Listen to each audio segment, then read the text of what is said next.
Najprej vse lepo pozdravim, moje ime je Jernej Gnidovec, prihajam iz podjetja Biro Petkovski, sicer kot projektant strojnih inštalacij in bi vam rad tudi iz tega vidika malo osvetlil oziroma bi si skupaj lahko osvetlili, ker morda se kdo še veliko več ukvarja s to uporabo deževnice kot se sam.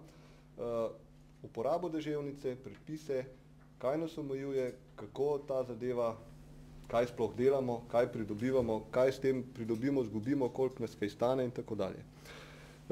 Na žalost je bilo prvotno mišljeno, da bo predavanje potekalo v smislu najprej prvi del Matjaža Valenčiča, kar se tiče samega podtlačnega odvoda padavin oziroma deževnice, potem moj del in spet njegov.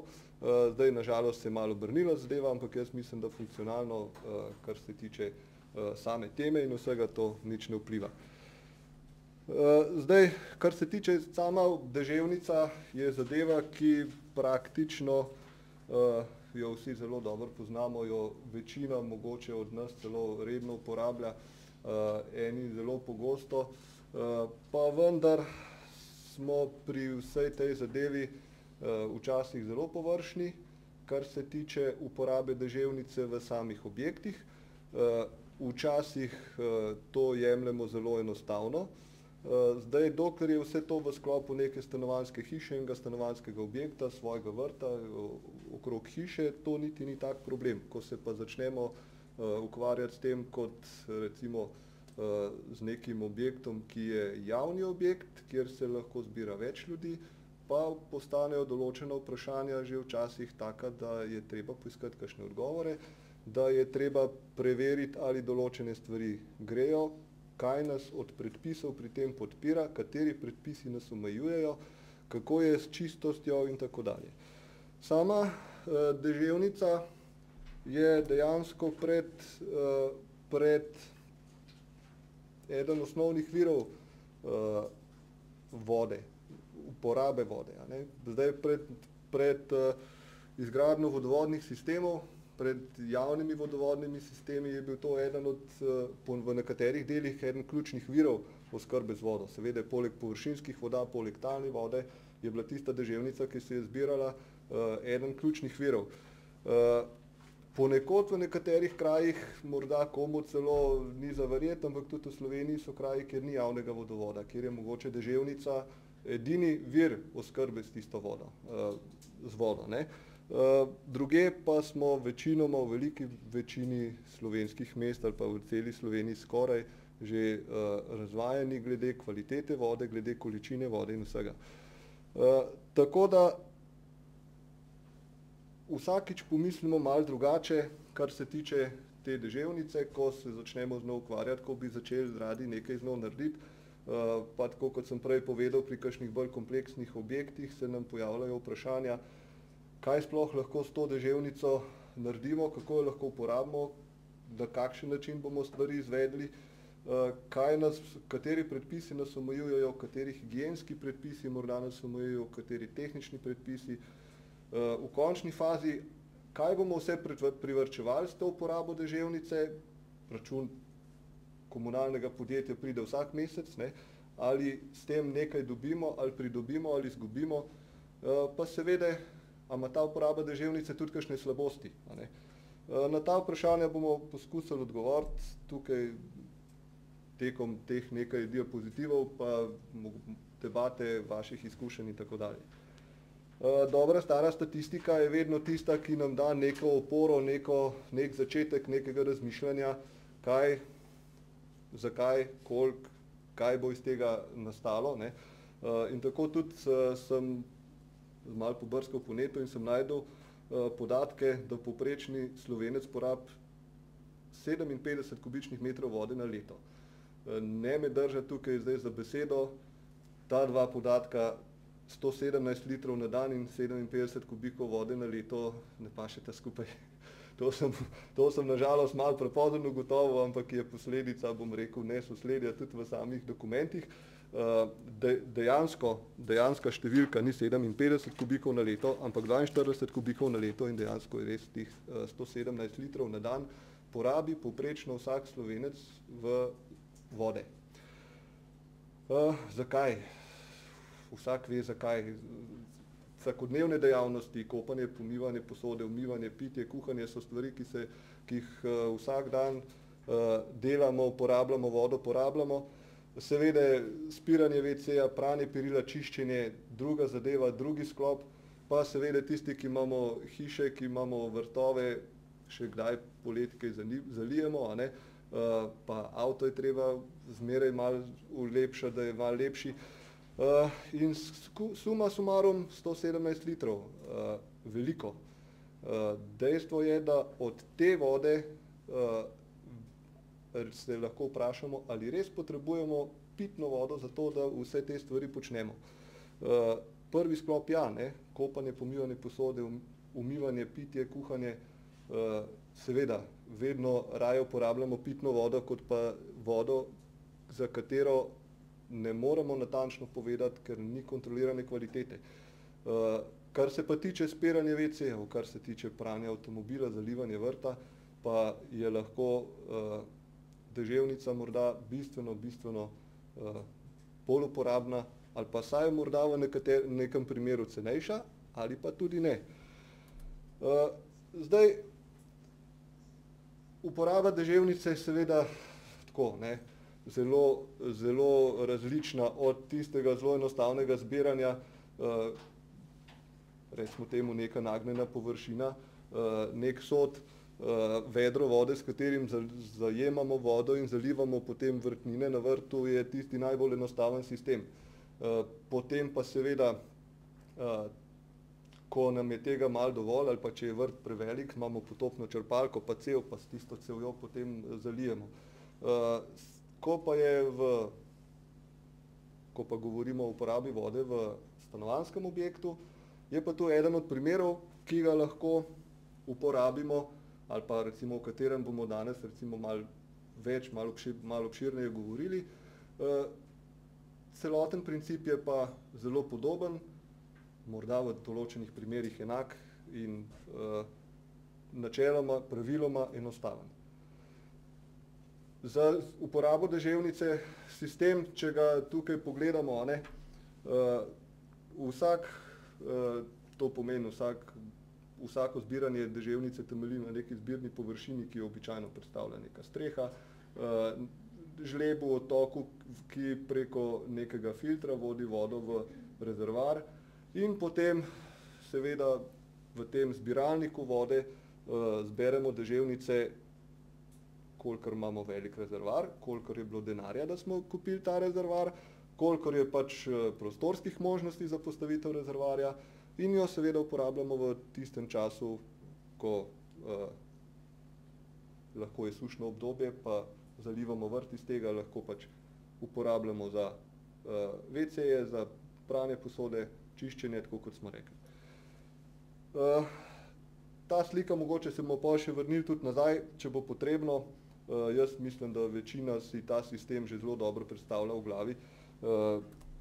Zadeve niso tako problematične, težke, da jih ne bi sproti o njih razmišljali. Prvi pogoj uporabe deževnice je seveda neka zbirna površina. Zbirne površine so lahko zelo različne, ravne, poševne, kakorkoli. Seveda najbolj primerne so tiste, na katerih se nabira čim manj nesnage.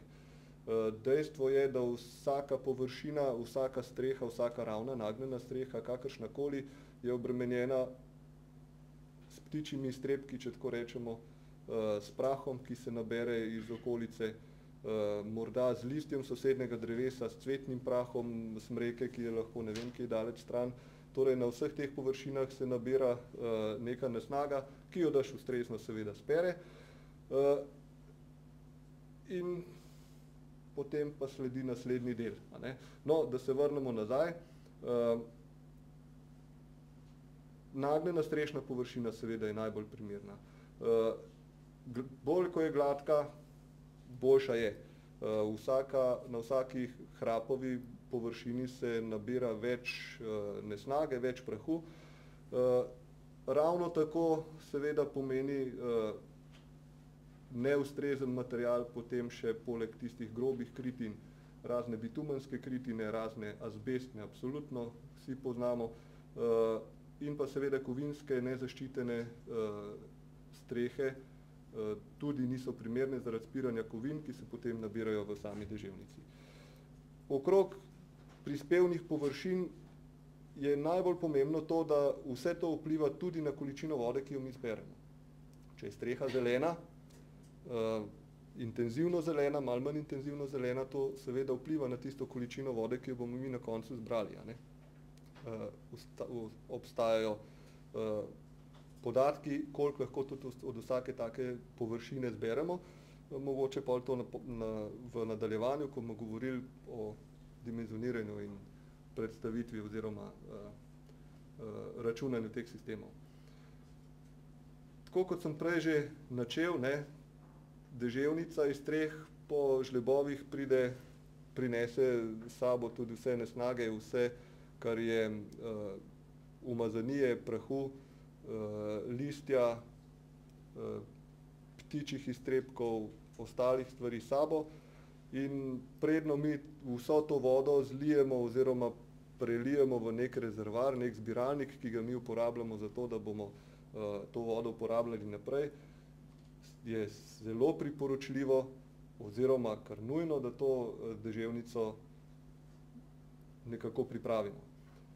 Zadostuje v veliki večini primerov, sploh za stanovanjske hiše, sploh za uporabo tako, o kateri največ govorimo, filtracija, in pa tisto, o čemer običajno ne razmišljamo, pa se vedno dogaja, to je pa sedimentacija, ker v vsakem primeru oziroma vedno se ta voda, ta deževnica, ko pride v zbiralnik, umiri.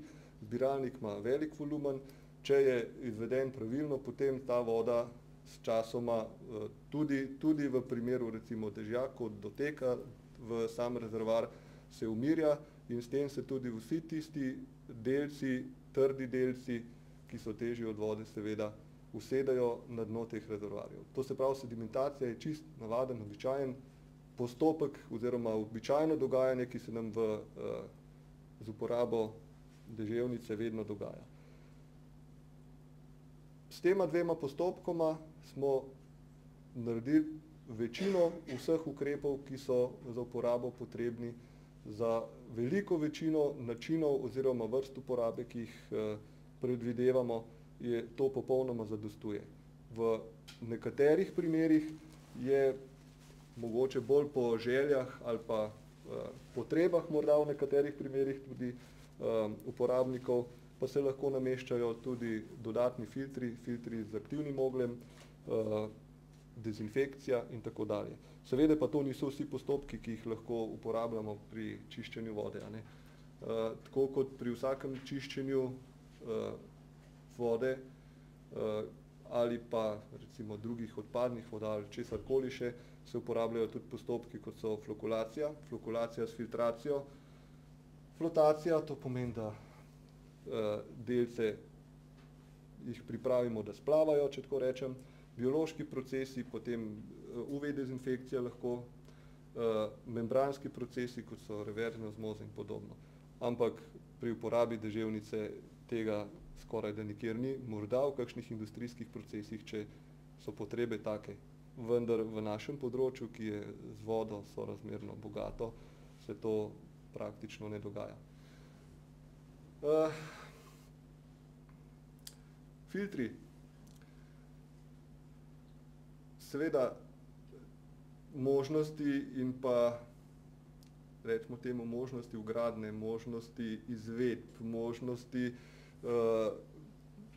praktične uporabnosti teh filtrov je zelo veliko. Tako kot je veliko proizvajalcev na trgu za filtre, za uporabo deževnice, ki so običajno kar, ne bom rekel specializirani, ampak temu namenjeni, jih je zelo veliko. V osnovi obstajajo pravila, torej praviloma se filtri vedno nameščajo pred zbiralnikom deževnice. Jasno, vso nesnago ne bomo pustili not, da se bo usedala, plavala in da jo bomo potem čistili tam, ker je to veliko težje. Z njihovo funkcijo preprečujemo vnos delcev, ki bi kakorkoli lahko škodovali ali pa vplivali na delovanje našega sistema, poslabšali kvaliteto vode, a ne. In tako kot sem prej omenil, naredimo že z njimi skoraj vse. Filtri so običajno zdaj v naših časih, ko je proizvodov na tržišču ogromno, so tudi ti proizvodi standardizirani, certificirani, označeni oziroma tudi karakterizirani s svojimi karakteristikami, tako da jih lahko pri posameznih oziroma dobaviteljih, proizvajalcih izbiramo glede na učinkovitost, kar se tiče čisto mehanske učinkovitosti, velikosti mrežic, kakorkoli že, do prehodnosti učinkovitosti glede na porabo vode, če govorimo o filtrih z avtomatskim odvodom nesnage. In tako, kot sem omenil, seveda s klasičnimi oziroma že znanimi karakteristikami. Predpis nam pravi, da oziroma to, kar s filtri želimo doseči, seveda je povezano tudi z odvodom te padavinske vode oziroma deževnice. Prvo pravilo, ki je najbolj pomembno, je seveda to, da nikakor ne sme vgradnja sistema za uporabo deževnice in s tem tudi namestitev filtra kakorkoli vplivati na sam odvod oziroma ustrezen, učinkovit odvod padavinske vode, učinkovit odvod deževnice, bodisi v ponikanje, bodisi v kanal, bodisi v potok, kamorkoli, z namestitvijo tazga filtra, ki ga seveda nameščamo z namenom, da to prečistimo in da to deževnico mi lahko uporabimo naprej. Nikakor ne smemo vplivati na to, da bi se zaradi njega ali zaradi zmanjšega preseka, ki ga načeloma ne smemo nikoli zmanjševati na teh odvodnih ceveh, ali zaradi njegovih tehničnih karakteristik zamašitev kakorkoli vplivali na to, da bi ta voda lahko ustrezno odtekala. Filter mora biti seveda temu primerno nameščen na takem mestu, da ga tudi lahko pregledujemo, da ga tudi lahko servisiramo, čistimo in tako dalje. Ker so pač te filtri najbolj pomembna zadeva oziroma sorazmerno taka stvar, ki jo moramo največkrat kaj pogledati pri uporabi deževnice oziroma sistema, ki ga imamo, je morda še nekaj takih karakteristik njihovih. Če imamo filter, ki ima avtomatski odvod nečistoč, seveda teh nečistoč ne moramo pustiti kar nekje, a ne. Tako kot je recimo v tem primeru, ko je filter nameščen v vertikali, v žlebu,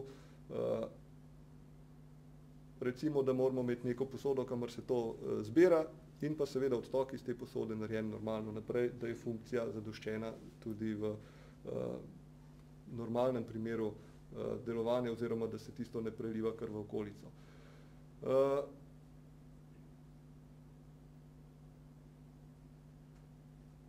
To, kar smo pa prej že povedali, je pa še ta zadnji del, to se pravi, da po potrebi porabnika, predvsem uporabnika, se lahko na sistem sam, običajno na sistem že proti porabnikom, to se pravi od rezervoarja oziroma zalogovnikov deževnice, naprej pa vgrajujejo še drugi filtri.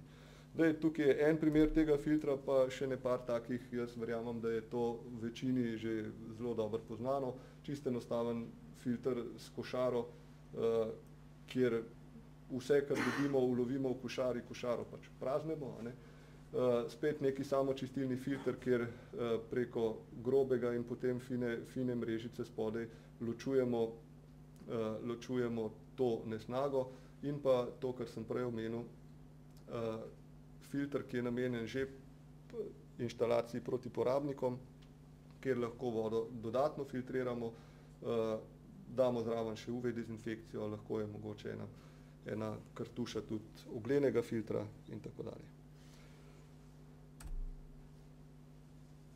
Jaz sem pripravil to zadevo nekako tako, da zelo na hitro samo pregledamo te elemente teh sistemov, mogoče so te še najbolj dolgočasni, ker mislim, da so vsem poznani, pa se z njimi kaj dosti ne ubadamo, ker jih je ker vsi razmišljamo že čisto normalno, ja, to je to. Ne.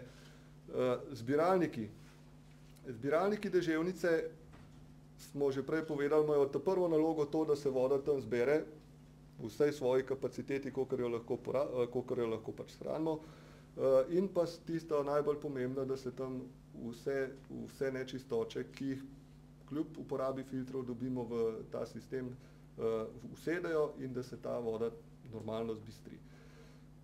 Normalno, večinoma se v takem primeru, kot smo prej na začetku pokazali, uporabljajo in tudi praktično v sistemih, ki so v uporabi za stanovanjske objekte, se uporabljajo sicer podzemni zbiralniki, zato, ker jih najlažje skrijemo, da jih ne vidimo, zato, ker tam lahko največ vode spravimo, zato, ker tam voda ne bo zmrzovala, kar je seveda prvi pogoj, če že vodo nekam shranjujemo. Kakšne materiale uporabljamo oziroma kakšni materiali, kakšni zalogovniki iz kakšnih materialov so na voljo? Praktično vse. Večinoma v starejših časih, bomo rekli, ko še proizvodi niso bili na tržišču dostopni za vsakim vogalom, so se zalogovniki, zbiralniki večinoma delali kar betonski, ne. Največkrat zdaj uporabljeni so ali poliestrski ali plastični. Lahko so polietilenski, lahko, če že rečemo, dobro, pač oblika plastike, če smo malo bolj natančni, kakorkoli. Lahko so jekleni, kakršnikoli, ki ne vplivajo na kvaliteto vode. To je praktično prvi pogoj, da če že vodo pripravljamo, če že vodo shranjujemo, če že vodo imamo tam, da je ta kvaliteta vode nespremenjena oziroma da se nam ohranja, da jo lahko normalno uporabljamo naprej. Zelo pomembno na to, kar običajno malo pozabljamo, ne, če bomo mi te rezervoarje res nekam v zemljo dali, potem je zelo pomembno, da je, če je površina nad njimi povozna, parcela je majhna, v hiši je malo prostora, tam v avto stal, moramo pa posvetiti temu toliko pozornosti, da je nosilnost, da rezervoar sam lahko nosi obremenitve, ki se nad njim še pojavljajo, ne.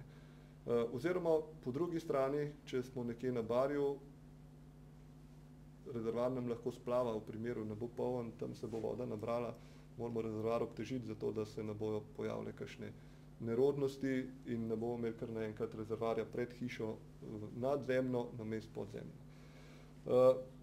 Pri rezervoarjih je seveda pomembno, kako so opremljeni. Vsak rezervoar mora imeti svoj dotok, da vodo sploh not dobimo, neki odvzem, neki preliv, v primeru, da seveda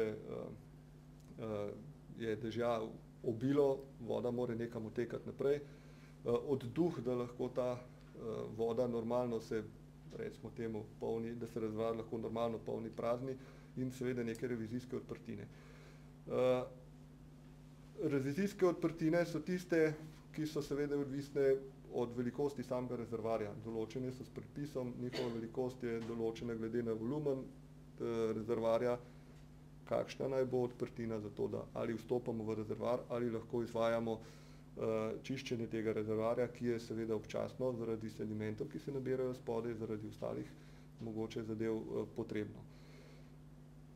Pri samem rezervoarju je kar nekaj elementov, ki niso tako zanemarljivi oziroma kjer imajo določen pomen, ne. Umirjen dotok v rezervoar je zadeva, ki je sorazmerno pomembna. Če je dotok v rezervoar tak, da bo skalil oziroma vznemiril, vzvalovil vodo, potem se nam bojo vsi tisti sedimenti dvignili in na koncu bomo imeli deževnico, ne bom rekel neuporabno, ampak vse tiste sedimente dobimo bodisi v hišo, bodisi kam drugam, a ne na avto, če ga že čistimo, karkoli. To se pravi, umirjen dotok vode je pomemben zato, da to vodo, da hitrost vode na vstopu v rezervoar zmanjša, da se ta razprši, če tako rečem, da ne dviguje sedimentov. Podobno je z odvzemom, ne. Tudi odvzem te vode ne more biti pri tleh, ne, zato ker lahko zajame kakšen sediment, kakorkoli, zato se običajno uporablja plavajoče odjeme. To je čist nič drugega kot cev s plovcem, tako da vedno 10 cm recimo pod gladino jemlje, zajema vodo, tam naj bi bila voda najbolj čista in s tem preprečimo to, da bi sesali nekje pri dnu. Pomembna stvar pa je seveda pri teh rezervoarjih tudi preliv. Tako kot smo rekli, da če je dežja preveč, voda mora odtekati nekam. Praviloma v Sloveniji oziroma bom rekel kar povsod velja predpis, da se voda praviloma vedno ponika. Lahko se v nekaterih primerih morda gre ta voda, ki je preveč, tudi v neki kanal ali pa neki potok. In pri tem sta pomembni dve stvari. Sifon, ki ga imamo na koncu, običajno se uporablja kar sifon, ima funkcijo tega, da je to protismradna zapora po eni strani, po drugi strani pa mora imeti v primeru kanalizacije vedno funkcijo zadrževanja povratnega toka, to se pravi varovanja proti, recimo, če je kanalizacija na taki koti, da lahko poplavi, da ima varovanje proti povratnemu toku iz kanalizacije nazaj, in pa seveda, da preprečuje raznim malim živalim, glodavcem in tako naprej vstop v ta rezervoar. Odduh, zelo podobno, čez ne smejo priti živali v naš rezervoar, voda naj ostane čista. Zbiralniki tukaj na sliki, polietilenski dotoki, plavajoči v zemlji, standardne stvari na internetu, morje nekih variant, dobaviteljev, cen in vsega. Naslednji element, recimo, ki je za nas, za uporabnike, če imamo to v hiši pomemben, je črpalka, zato da to vodo dobimo, da jo lahko spravimo po ceveh do naših WC kotličkov, do pralnega stroja, do iztočnega mesta za čiščenje, kakorkoli. Povezava med rezervoarjem in črpalnim sistemom, recimo temu, mora biti vedno praviloma, skladno s predpisom, v nagibu, to se pravi v padcu proti rezervoarju oziroma se dviguje proti črpalki.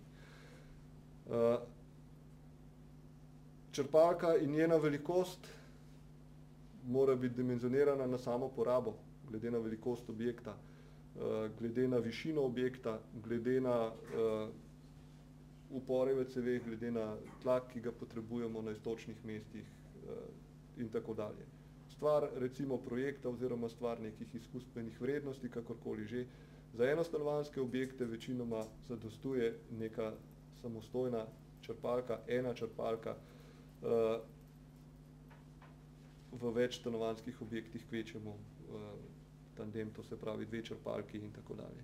Uporabljajo se navadne centrifugalne črpalke s položno krivuljo, zato da je tlak, ki ga daje črpalka v čim širšem območju delovanja oziroma pretoka čim bolj konstanten. Lahko se uporabljajo črpalke s frekvenčno regulacijo vrtljaja oziroma, to se pravi, ki zagotavljajo nek konstanten tlak. Tudi teh elementov je zelo veliko.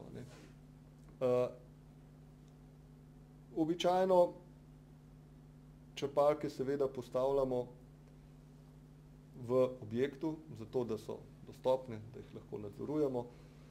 Načeloma pa tudi, če uporabljamo neke potopne črpalke za neke enostavnejše sisteme, običajno je pač lahko tudi v samem zbiralniku. V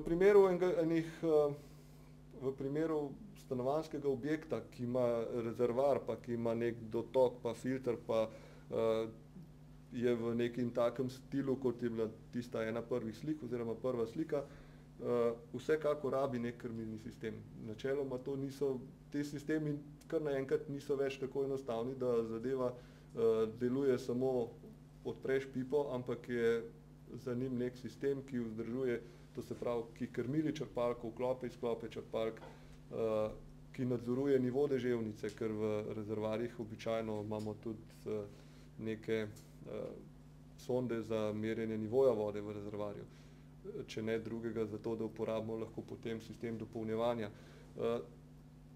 Zato vedno stoji za vsem tem skupaj nek sistem krmiljenja ki običajno združuje to krmiljenje delovanja same črpalke in pa celotnega sistema. Tukaj sta samo dva primera enih sistemov črpalk, v tem primeru že tudi z dopolnjevanjem lahko pitne vode, to je pa samo črpalka, naprava za oskrbo z vodo, če tako rečemo, ne, ki lahko zagotavlja nek konstanten tlak v nekem objektu.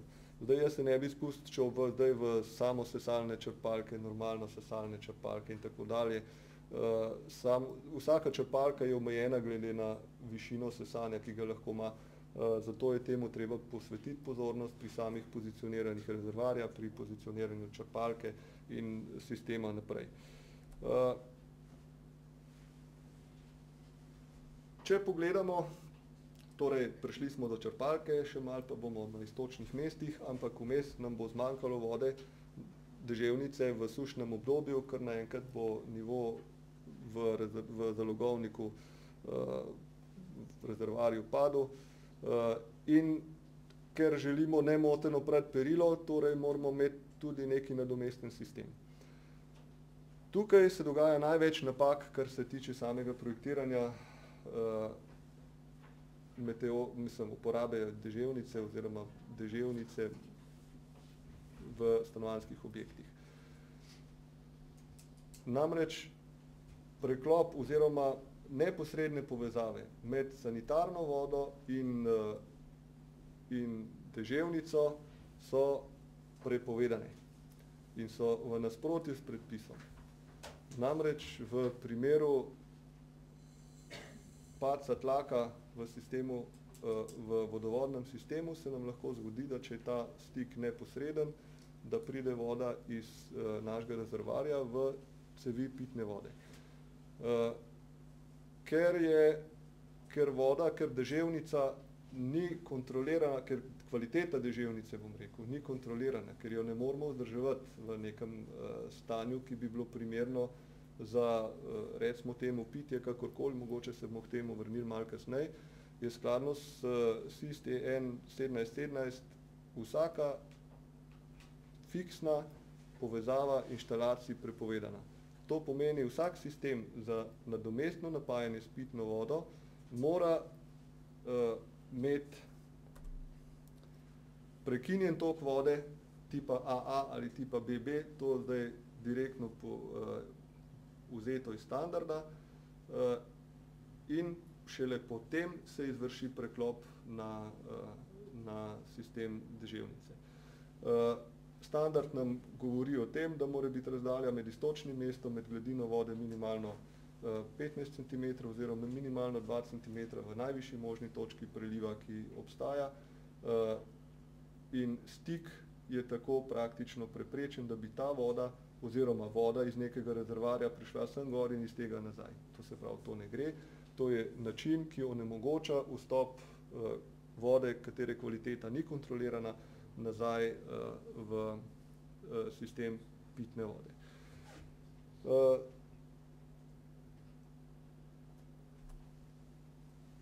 nadzornem sistemu smo že prej povedali praktično tiste stvari, ki so bile najbolj pomembne. To se pravi, ni več, te sistemi niso več enostavni, tukaj ni več stvar, ali bomo samo odprli eno pipo, zaprli drugo pipo, ampak je že nadzor višine deževnice v rezervoarju, nadzor delovanja črpalke,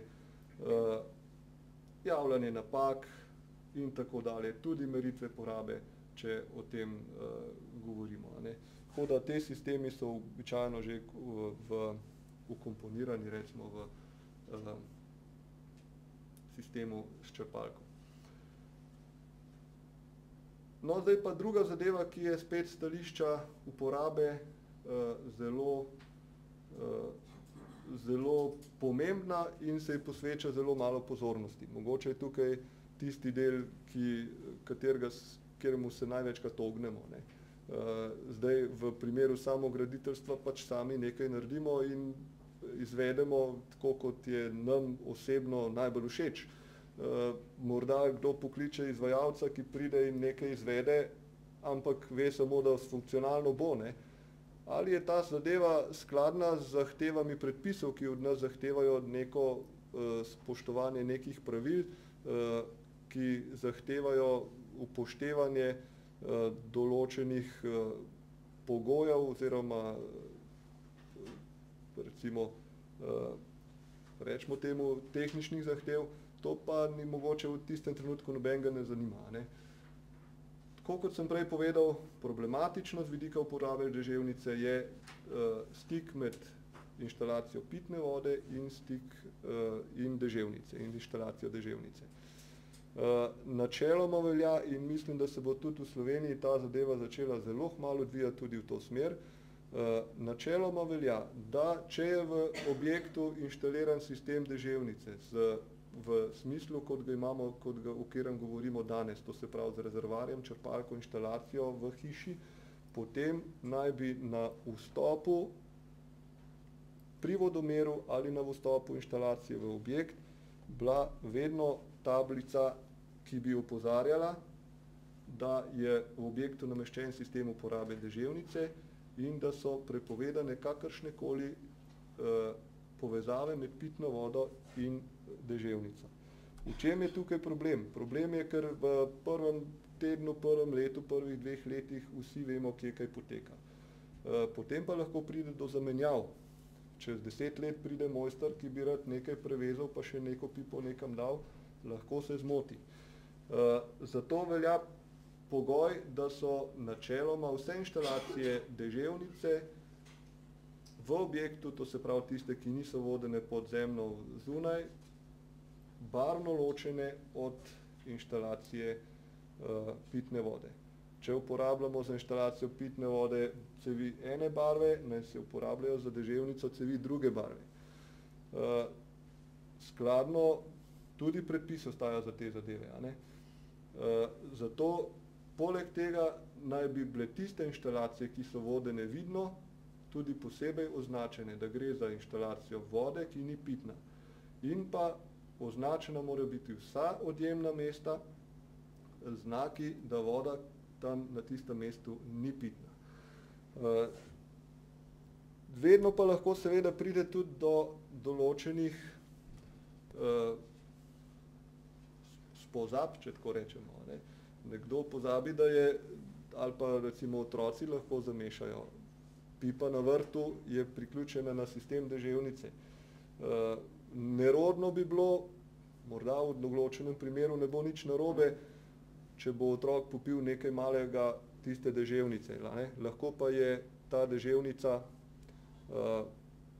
obremenjena s kakšnimi drugimi, s kakšnimi klicami v takem številu, da lahko povzročijo določene bolezni. Zato se načeloma na prostih iztočnih mestih uporabljajo pipe z odstranljivo ročko, da do takih napak in zamenjav ne bi prišlo. Kar se tiče pa ostale napeljave v objektu, je pa vsem znano in jasno, inštalacija se izvede skladno s predpisi, ki veljajo za vodovodno inštalacijo, dimenzioniranjem, ki velja za vodovodno inštalacijo v objektu. Tukaj ni nobenih razlik.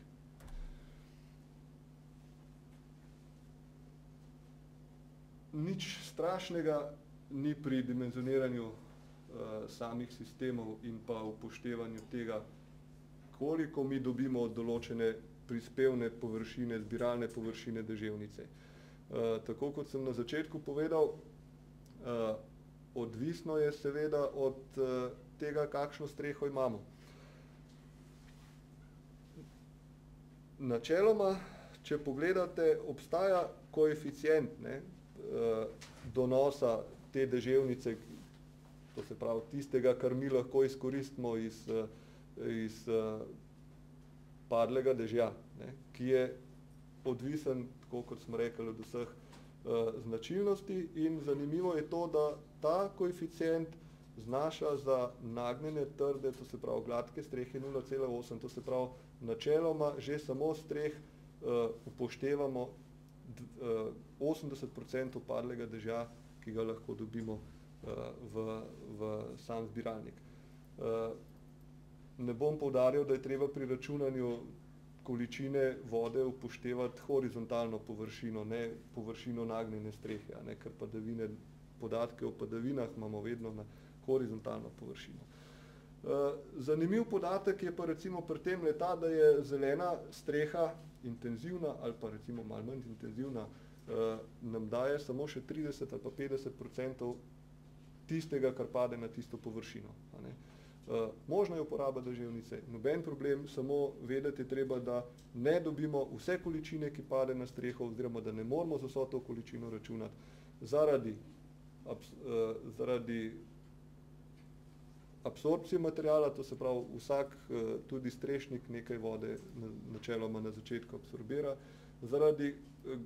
zaradi spet izhlapevanja nazaj, če tako rečemo, zaradi grobe površine, kjer le, ne bom rekel, da voda ostane v debelini, ampak kakorkoli že, torej neki donos ni tak, kot pogledamo na splošno. Zdaj, tukaj v tej enostavni formuli za izračun je pač zbirna površina, koeficient donosa, količina padavin, pa izkoristek vodnega filtra ali pa vodni izkoristek filtra, kakorkoli rečemo. Filter sam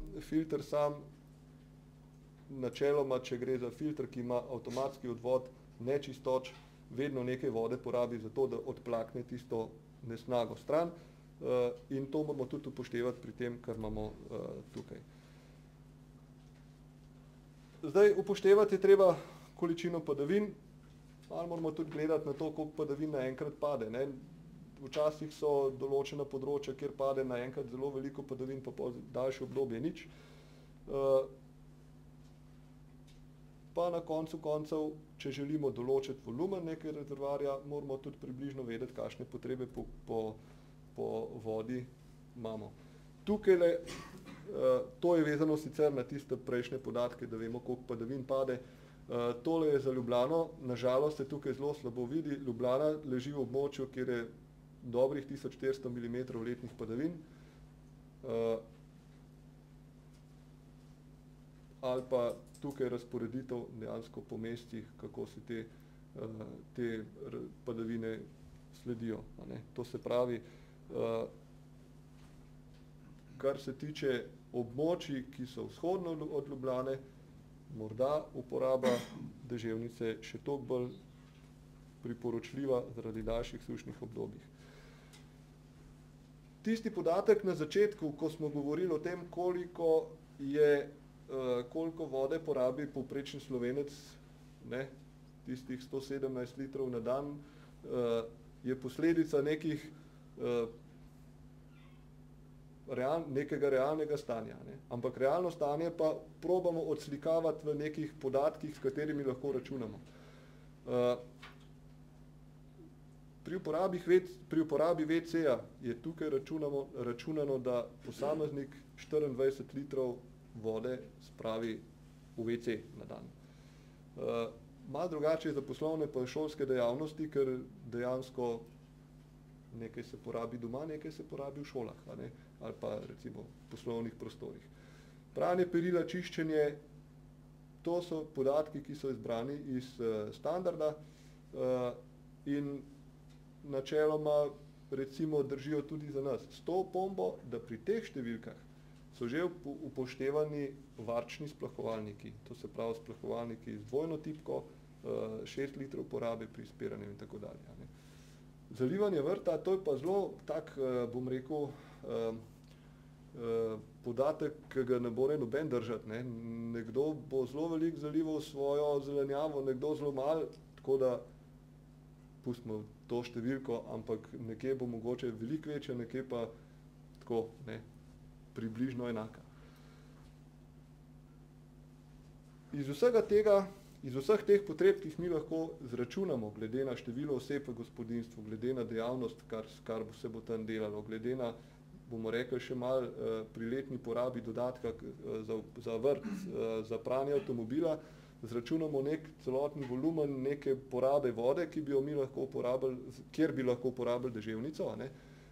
In skladno s DIN 1989/1, to je predpis, ki govori o uporabi deževnice v objektih, v gospodinjstvih oziroma v poslovnih objektih, zadošča rezervoar, ki pokriva 6% potreb letnega volumna vode. Jaz tukaj na tem mestu ne bi diskutiral o tem, koliko so zadeli ali ne, dejstvo pa je, da za 4-člansko družino običajno ustreza rezervoar volumna 5000 litrov, kar nekako drži. Ne? Seveda spet odvisno od vseh potreb, ki jih mogoče določeno gospodinjstvo ima tudi zraven.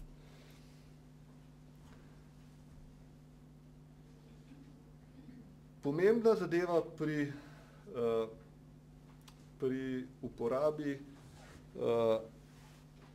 uporabi deževnice je tudi ta, da deževnico seveda uporabljamo prosto in jo imamo zastonj. Ampak deževnico mi spuščamo v odtoke, mi jo imamo, splahnemo WC, odtok gre v kanalizacijo, vsaj govorimo o področjih, kjer obstaja neko javno kanalizacijsko omrežje. Enako velja za pranje perila, enako velja za čiščenje, pomivanje. Produkt uporabe deževnice je voda, ki je umazana, ki jo je treba prečistiti. Zato obstaja pravilo v tujini, bom rekel, severno od nas, pa vedno bolj mislim, da tudi pri nas, tako kot sem že povedal prej, da se morajo objekti oziroma sistemi za uporabo deževnice pri vodno-gospodarskem podjetju ali pa pri komunali, če rečemo po domače, prijavljati. Tudi v našem področju je tako, s tem, da je praksa podjetij pa zelo različna. Prijavljati seveda v smislu, uporabljali bomo deževnico, spuščali bomo odtok v kanalizacijo, torej komunala zelo hitro najde razlog, mi bomo to zaračunali. Dejstvo je, da v Ljubljani konkretno je potrebno na inštalacije deževnice nameščati vodomere, ki so seveda umerjeni, preko katerih VOKA odčitava porabo deževnice in zaračunava kanalščino. Ne zaračunava dajatev, ki so vezani na vodo, to se pravi ceno vode, skupaj z vsemi dajatvami, ampak zaračunava ceno čiščenja vode, kanalščino in vse, kar je na to vezano. Zelo podobno je v Celju, zelo podobno je pri rižanskih vodovodih. V Murski Soboti še niso prišli do tega, so še malo po domače in se z deževnico in s temi zadevami ne ubadajo. Praksa pa je, in vedno več se tega dogaja, tudi v Sloveniji, recimo, tako kot sem rekel, Ljubljana, Maribor, je potrebno nameščati vodomere, zato da se poraba oziroma zato da se kanalščina normalno zaračunava.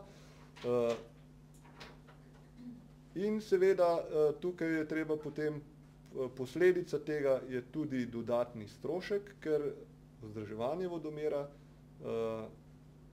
komunala oziroma rečemo temu komunalno podjetje, vodno-gospodarsko podjetje zaračunava.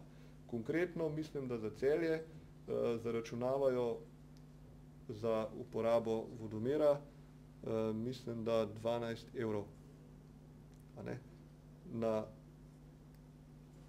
letnem nivoju, tako da potem seveda te stroške je treba pri samem pri računanju, kaj se nam splača, tudi upoštevati. Zdaj, to, o čemer smo do zdaj govorili, predvsem o uporabi same deževnice, pa o samem sistemu, so stvari, ki so več ali manj vsem znane. Meni se je pa vedno in vedno večkrat pojavljalo vprašanje, kaj je tisto, kar nas omejuje, kdo je tisti, ki nam govori, kaj lahko, kaj ne smemo. Ali obstaja določen predpis za to, da jaz nekaj lahko naredim, nečesa pa ne smem narediti, ali tega predpisa ni.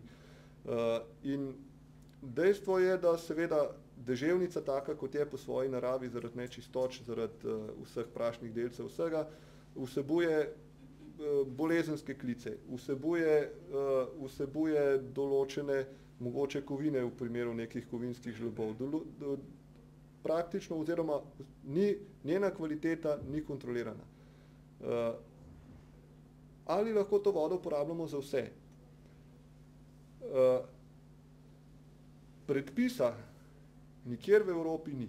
To se pravi, uporaba deževnice ni standardiziran postopek.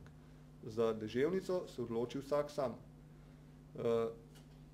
Seveda obstaja predpis za izvedbo teh sistemov oziroma za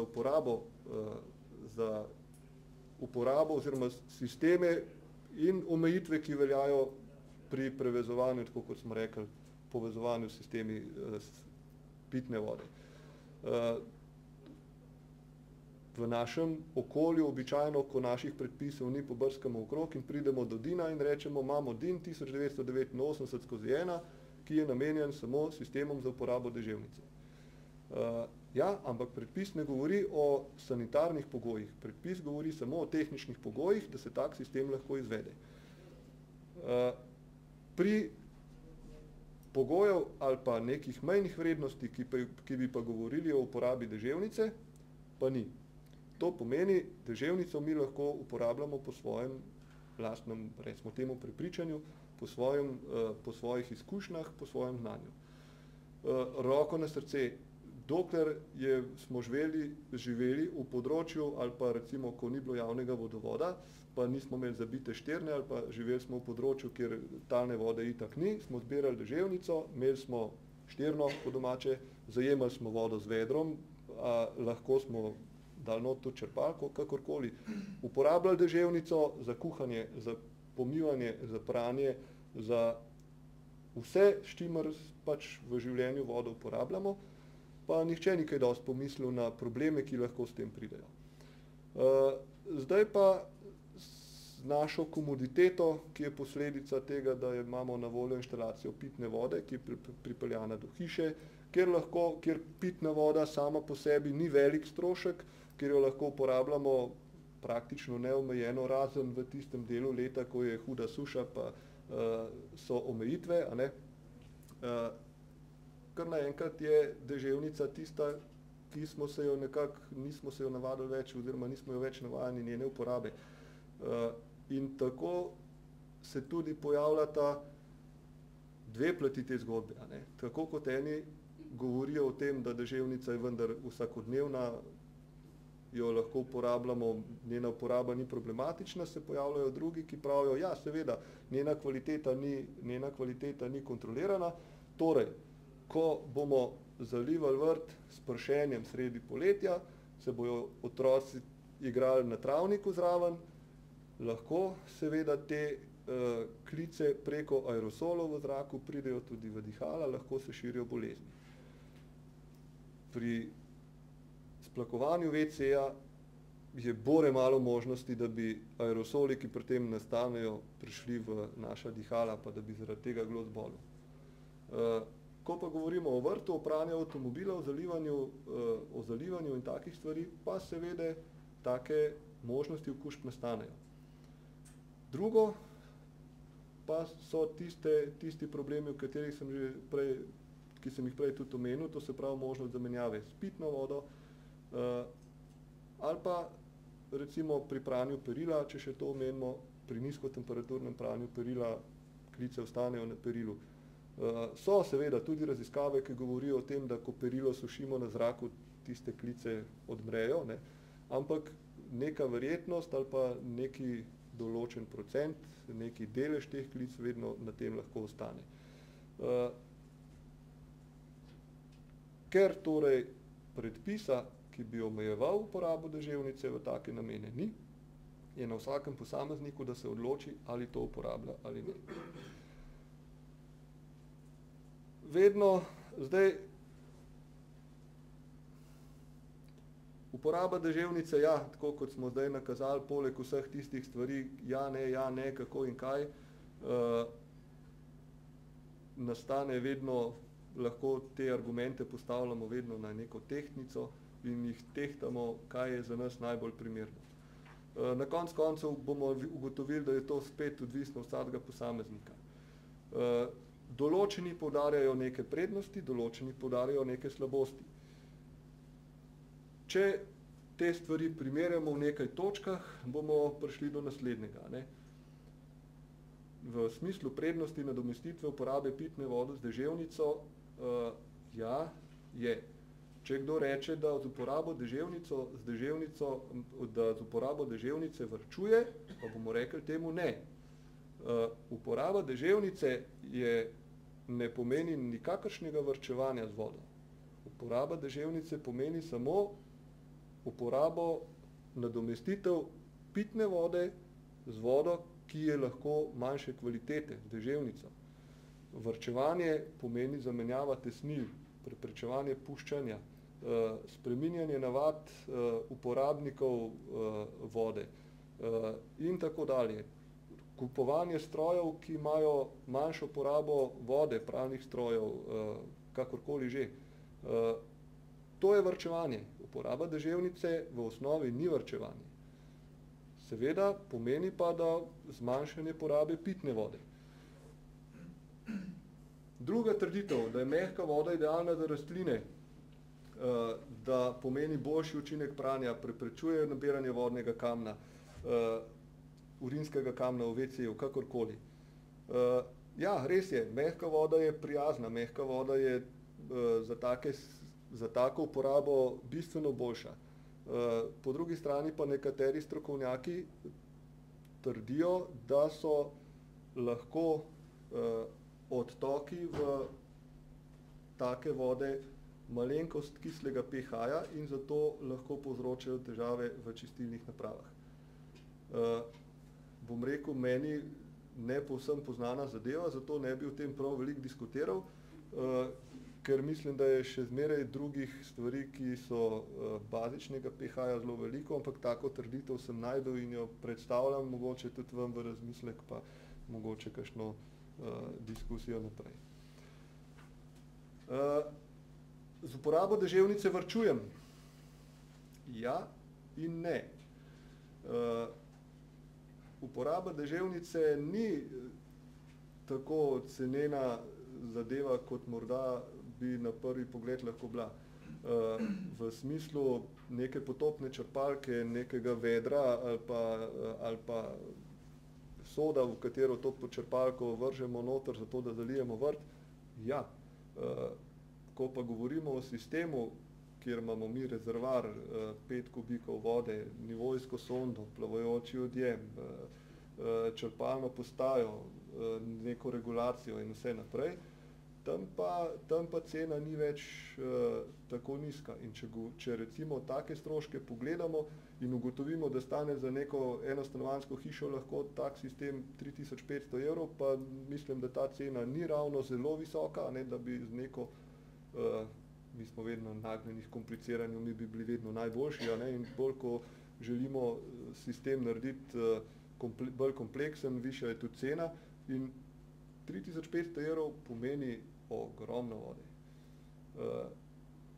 Realnost je taka, sama voda je poceni, a ne, dokler bo vodovodna voda pitna take cene, bo seveda se ekonomske upravičljivosti ali pa taki sistemi ne bojo ekonomsko upravičljivi.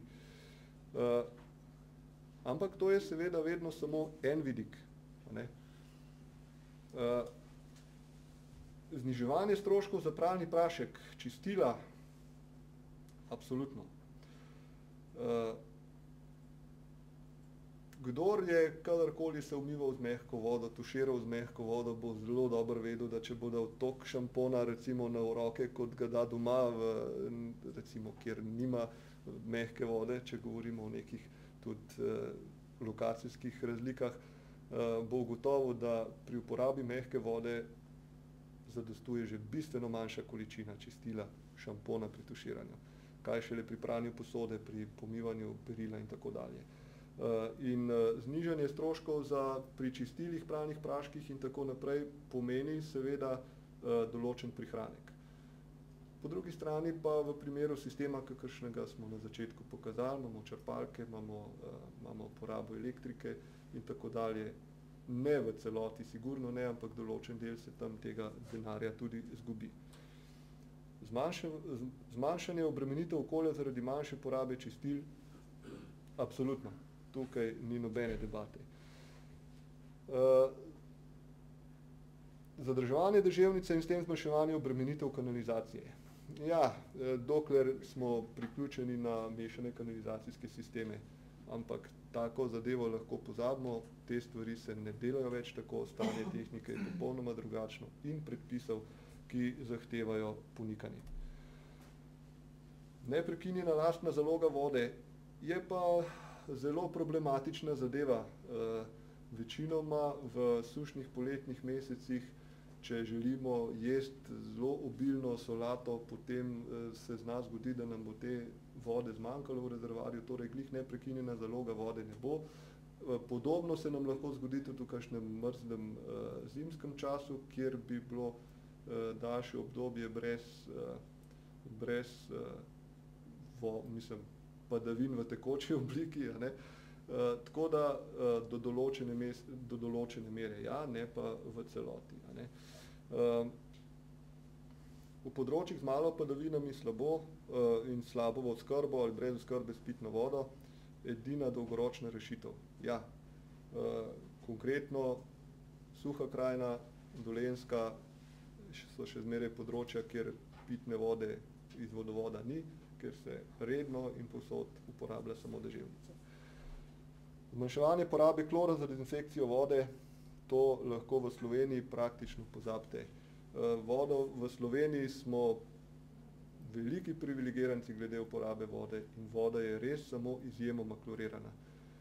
Tako da, in to mislim, da velja praktično za vsa vodna gospodarstva oziroma vodooskrbovalna podjetja v Sloveniji. Tako da klora bomo porabo klora bomo zelo težko zmanjšali, ker jo imamo zelo majhno. Tako kot sem pa že prej povedal, so pa tiste slabosti, na katere se marsikdo potem še opira, potencialna nevarnost okužb, ker voda nima kontrolirane kvalitete, nevarnost prevezav in s tem povezanih možnosti z okužbami, in pa delo, ki ga moramo vložiti za to, da tak sistem imamo. Vsaka stvar, vsaka lastnina, vsak sistem, vsaka tehnična stvar rabi določeno vzdrževanje, rabi določeno pozornost in s tem povzroča stroške. Tako, to je nekaj od tega, kar sem želel povedati. Mogoče je stvari še kakšnih takih, ki izhajajo iz raznih člankov, predpisov in tako naprej. Še kaj? Načeloma obstaja za uporabo deževnice, za sisteme za uporabo deževnice predpis DIN 1989/1. Jaz sem uporabil angleški prevod tega predpisa sicer, kjer je par neumnosti noter, slabih prevodov, ampak kakorkoli. Zadeva je uporabna, zadeva je enostavna in nas opozori na tiste stvari, ki mogoče so res bistvene, pa jih kot projektanti, kot uporabniki, kakorkoli že ne pomislimo sproti. Predpis za uporabo, to se pravi za uporabo pitne vode za sistemov za uporabo pitne vode DIN 1288 in pa pomembna zadeva SIST EN 1717, varovanje pitne vode pred onesnaževanjem. To je sicer zajeto delno tudi v tem DIN-u oziroma povzeto tudi v tem DIN-u in je predpis, ki govori o potrebni in zahtevani ločitvi med sistemom uporabe deževnice kot sistemom nepitne vode in pa samo pitno vodo. To so tiste glavne zadeve, potem je še nekaj drugih člankov in podatkov, iz katerih se da nekaj razbrati. Podatkov o uporabi deževnice je ogromno. Deževnica je vsak dan na razpolago tistim, ki jo seveda imajo, oziroma tisti, ki jo naša odločitev pa je, ali želimo recimo doprinesti k neki okoljski ozaveščenosti, ali želimo uporabljati recimo vodo v namene, kjer je uporaba pitne vode prepovedana. Mimogrede, zalivanje vrtov je v vseh podjetjih za oskrbo z vodo, praktično vseh, prepovedano, ne samo v poletnih mesecih. Torej, na nas je, da pretehtamo med pozitivnimi in negativnimi učinki, vplivi in dejstvi uporabe deževnice in se sami odločamo, ali smo finančno zmožni, ali smo pripravljeni se s tem sistemom ukvarjati tudi naprej in ga vzdrževati in imeti in s tem doprinesti mogoče nečemu zmanjšanju porabe tiste vode, ki pravimo pitna voda in jo dobimo po naših cevovodih v domovih. Hvala lepa, to je vse. Zdaj, če kdorkoli želi karkoli vprašati in je v mojem obsegu znanja, da vam lahko povem, vam rade volje odgovorim.